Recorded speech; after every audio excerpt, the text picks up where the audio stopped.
What's up, guys? Today we have a 2012 ZX10r, which is also known as a Gen 4. It's the fourth generation of the ZX10r platform. Today I'm going to make a short and sweet video. This is going to basically just show the differences between a mail-in flash, which is what this bike currently has, versus a custom dyno tune, which is what we're going to do. So again, this would be something like as if you pulled your ECU out and you mailed it to whomever. It could be me, it could be anybody that offers the services. But well, I'm just going to show you the differences though between actually getting it on a dyno and custom mapping it for your setup versus, again, just mailing it off to somebody and then installing a map for you and then sending it back out and you throwing it in your bike and going. So I'm going to baseline it real quick. We're going to get the bike warmed up. We're going to baseline it. We'll show you the numbers, and then we'll go through the tuning process, and then we'll overlay the differences so you can see we're not going to make any changes to the dyno, so the straps are going to stay the same. Everything is going to stay the same except for the fact that I'm just going to custom tune it, okay? So again, we're going to baseline it real quick, and we just checked the oil, we checked the tires, everything looks good. It looks like we're ready to run this thing, so here we go.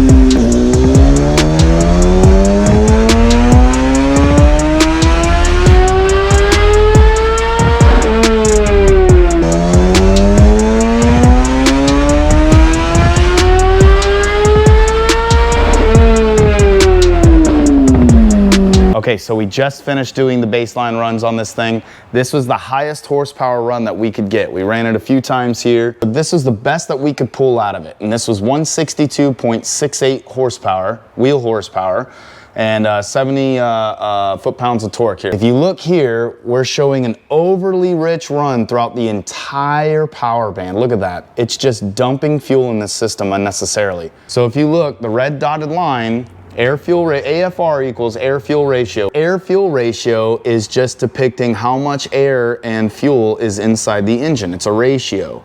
So what you want it to be is you want it to be around this 13 to 13.2, which is where this dotted line is. You want the ratio to be right in this area, okay?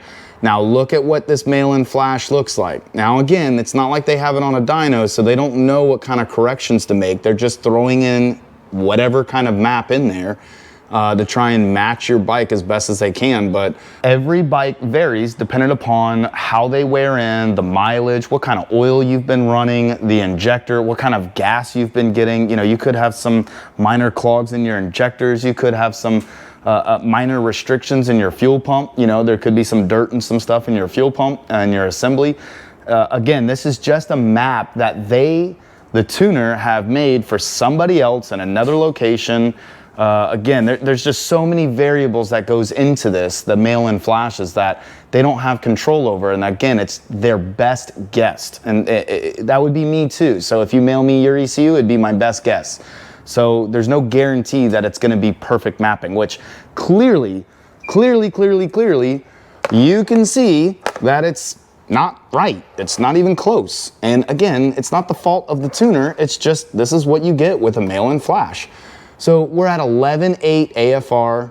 Here we're at 11.9 AFR. Again, this is way off. 11.5.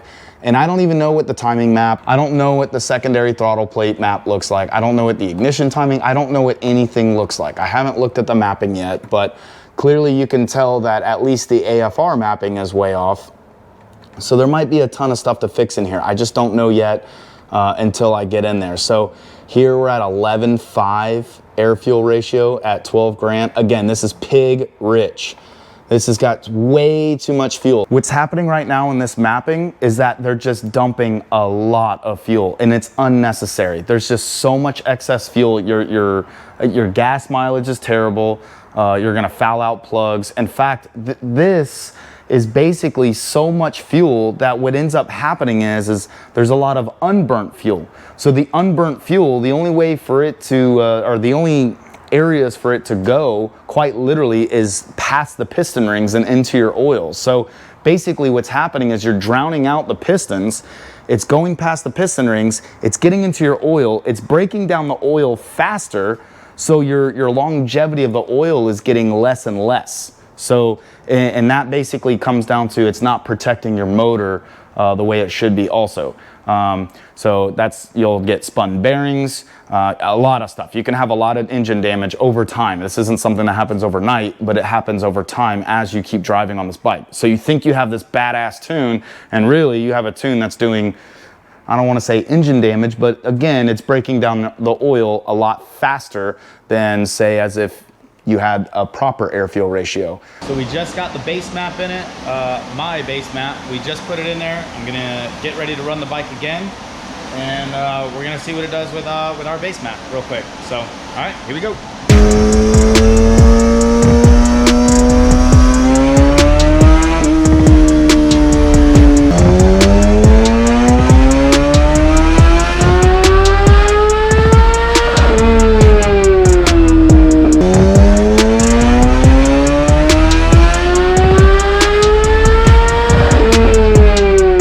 So we just got done loading the base map, our base map into this. And look, again, I wanted to show you this. So this is as if I were to do this mail-in flash. Like if you were to send the ECU to me, this would be the map that I would have put in the bike. So I wanted to show you guys this too. So look at this. We ran it 3 times. We did the same thing like we did on the baseline. We ran it 3 times and got the best one that we could out of the 3 passes. So it runs run file 0, run file 1, run file 2. So we pulled out 170 wheel out of this map with 73 foot-pounds of torque. And then look at the overall curve. It is slightly better through the mid-range and low end, and it does get better up top. We did pull some wheel horsepower up top and some torque up top throughout the power band. But look at the AFRs. So look, the stab is still really rich. And now again, this is a very low stab, but the stab is pretty rich. It goes basically where we want it to go. And then it goes rich again, but look at the overall differences here. It is slightly leaner, but it's still overall a very rich mixture.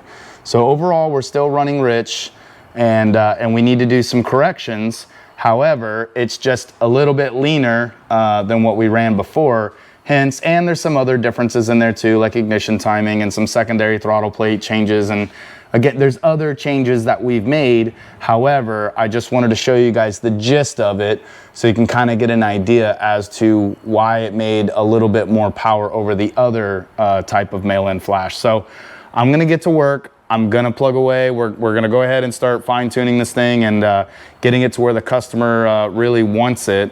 And then we're gonna go ahead and release it once it gets all fine-tuned, and we'll go over the final mapping once we're done, okay? All right, guys, so we finished the 2012 ZX10r, and here are the results with the final tune. Normally, we see a little bit higher numbers than this. However, that bike did have about 30,000 miles on it, and it is hot and raining here in Florida right now. Needless to say, I just wanted to go over this graph and show you the main differences between what would be a mail-in flash versus a custom dyno tune, okay? With the mail-in flash, we made 162.71 wheel horsepower, and we ended up with 70 foot-pound of torque. And the final numbers are 172, almost 173 wheel horsepower with 74 foot-pounds of torque. Look at the overall curve now. We picked up power everywhere because we leaned the bike out. We took out all that excess fuel, so we picked up power everywhere. We also made some other adjustments to ignition timing, secondary throttle plates, a bunch of different aspects in the tune. So it's not just the air fuel that we were tweaking, but if you look down here, we look at the air fuel, we have a nice solid air fuel ratio. It's a little rich on the stab, but that's okay because the way I rolled into it, the way it kind of went across, and that's also a very low RPM. So I'm not stressing that too much. It's not very often that people are stabbing the throttle or rolling into it very aggressively at 5,500. Normally, we're spinning it around 6, 7, 7,500 range is normally where you're gonna see people roll into the throttle or give it that heavier stab while they got some momentum and some RPM up. And also you wanna do that anyway so that you can catch the torque curve on the way up. So realistically, the best area to do any kind of hits on this bike is gonna be around the 7,000 to 7,500 range because you have this torque curve coming up into your peak torque area. So that's kind of how you want to do the math on it whenever you're thinking about how you want to roll race or roll into your hits or anything like that. You want to catch it on the torque curve coming up. So anyways, the overall air fuel looks great. Ignition timing mapping, everything looks solid. Now again, we typically, with the mods that this customer has, normally we see around 174 to 176 range, but like I said, it's very hot, it's very humid. We also are dealing with a bike with a higher mileage. Like I said, it is around 30,000 miles, so we could have some leaks going past the through the valves and whatnot as the valves wear out on those higher mileage bikes. But again, so here's air fuel ratio down here, 11,000 RPM. We're at 12.9, very safe, very conservative. 13.0, 12.9, 13.0. You know, we kept it very conservative, very safe. Yet it's gonna feel a lot better. We've already got a text from the customer. He's loving it. He said the bike feels just so much better, which I would expect that too, because again, we're picking up gains of around 10 wheel to 11 wheel gains, which is pretty substantial for a bike like that, especially considering it already had a freaking tune on it.